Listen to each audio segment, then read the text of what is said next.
Immersed Robot. Hello everyone, welcome to Immersed Robot. So in this video I'm just taking a quick look at Star Wars Squadrons in the Pimax 8KX, as you can see, and at the bottom of the screen I've got FPS VR overlay just so you can see my frame rates, frame timings and those kinds of things that people seem to enjoy. And this is actually a farewell video really to the Pimax 8KX. I have been contacted by Pimax and they've asked me to send it back after my loan period of making a few videos with it, giving a review of the Pimax 8KX, and all those are on the channel if you haven't seen them yet.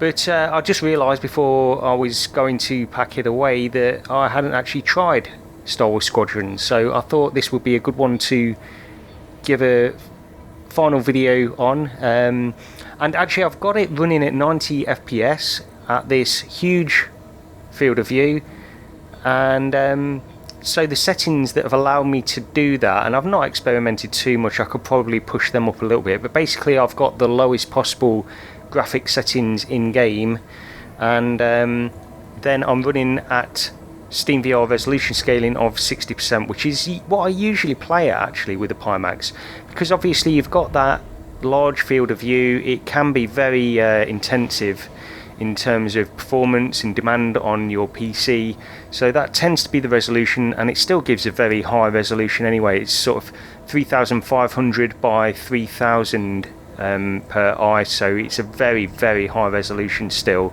and it seems to cope okay in this game at those lowest graphics settings. Let me just nip into the menu just so you can see those. Actually, it's been a long time since I last played this, so I don't know the controls or anything like that, but it seemed a shame to hand the Pimax back without giving this a try, so that's what I'm doing here. So as we go through here, you can see that I've got basically everything on the lowest possible, not lowest possible, but low settings generally. And in fact, just looking through this, it does look like I've got them on pretty much the lowest possible settings, but it still looks good in the headset. And actually I would like to just push up that resolution scale. It's on 89%, so we'll push that up to, let's do 101%.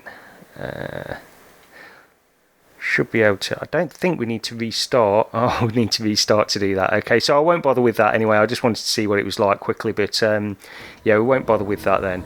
But the resolution scaling, I mean, it looks fine. Obviously it's not quite as sharp as I would like it. I think we could probably push it up a little bit anyway, to be honest, and get that, because we're still on those GPU frame timings, we're still around sort of 9, probably push up to just touching 10 occasionally, but we can probably go a little bit higher on the resolution scaling just to make it slightly sharper. Most of the other settings I'm fine with in this game, so it's not a huge deal, but it looks good. And of course we've got this wide field of view and it looks spectacular. There's certain games where I notice the distortion, certain titles where it really bothers me. Something like Half-Life Alyx, I don't think I'd really play Half-Life Alyx with the Pimax 8KX if I have other headsets at my disposal, but with games like this, racing games, Elite Dangerous and those kinds of things, the Pimax is just so well suited. I honestly don't really notice the distortion too much in this title. So yeah, it's just good. Just having a little fly around, to be honest. This won't be action packed or anything like that. I did actually try to record a video just now in one of the main missions. I think I'm on mission, I don't know which one's, 8, 7 or 8, something like that, but I wasn't able to sort of concentrate and listen to all the instructions that were going on during that mission, so I decided just to do one of these practice. This is just a little practice mission, and yeah, just have a little fly around just to see what it looks like, and it looks fantastic.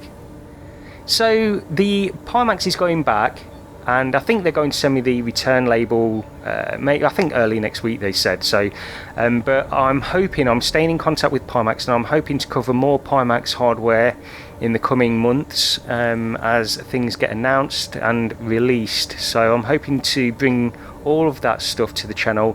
Hardware is really where I want to focus on with the channel, really. I mean, that's really what one of my main interests is, hardware, and trying all the latest VR headsets and that kind of stuff. And of course I'll purchase some, but it can get very expensive. I can't purchase every single VR headset out there or anything like that, and in fact I've purchased a lot while doing this channel. I purchased the Magic Leap, original Magic Leap, just to give some AR impressions with that.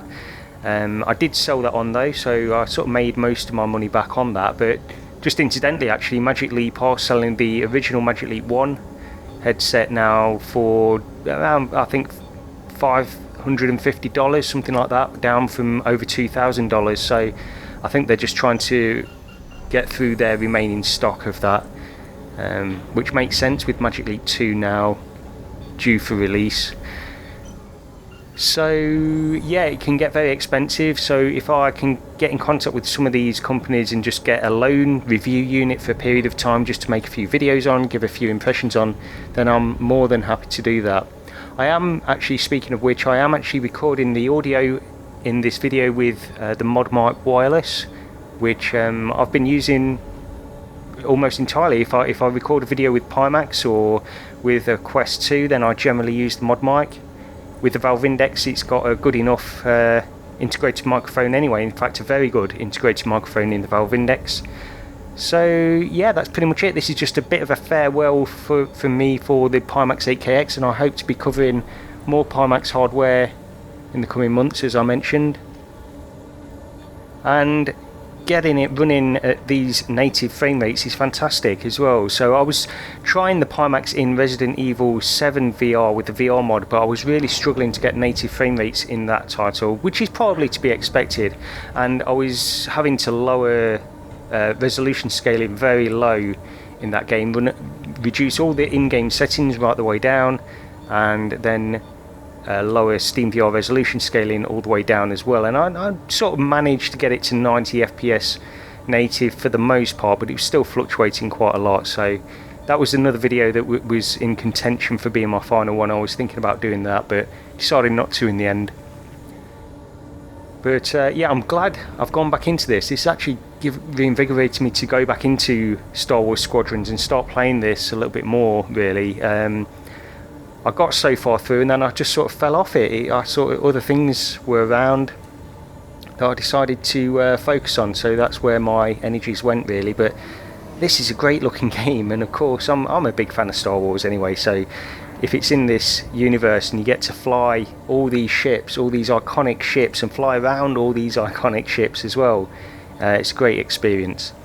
But that's just a little update from me. I'll continue making videos. I've not got too much planned at the moment, but I'll have a think, and hopefully there'll be another video released sometime next week. I've got my Steam Deck coming in the next couple of days, hopefully, so it's on its way to me now. So I know it's not VR related, but I'm tempted to even make a video on that, to be honest, but we'll see about that. But thanks very much for watching, and I'll see you next time.